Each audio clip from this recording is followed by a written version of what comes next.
The Foreign Secretary has called on the incoming US president to say how he will pay for a massive increase in defense spending.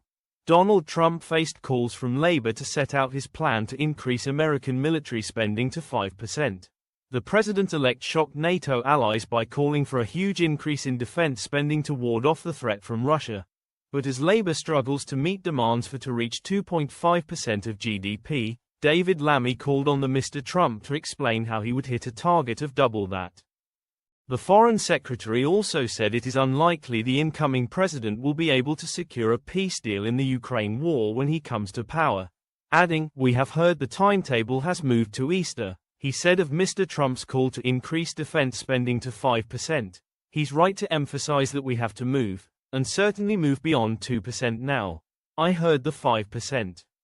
The United States is at 3.38% of GDP, so I assume that he would set out a roadmap to get to that 5%.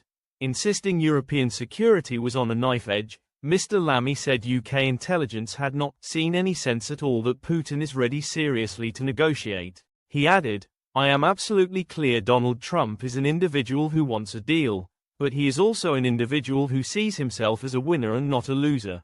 Mr. Lammy said, "There had been a slight pushback in Washington that a deal can be achieved on January 21st. That is now unlikely and we have heard the timetable has moved to Easter." Mr. Trump has sensationally refused to rule out taking military action in Greenland. But the Foreign Secretary said, "I think that experience demonstrates that Donald Trump's intensity of rhetoric and his desire to pursue foreign policy through a lens of peace through strength and through a degree of unpredictability, is one of his signatures and that's the environment we're in. There are advantages to that, I think, when you're dealing particularly with the world's autocrats, but that is the way he approaches it." Mr. Lammy said there was sometimes a gap between the rhetoric and the actuality, pointing out that although in his first term he was pretty robust about NATO, he actually increased the amount of US troops stationed in Europe. He sent the first Javelins, anti-tank missiles, to Ukraine.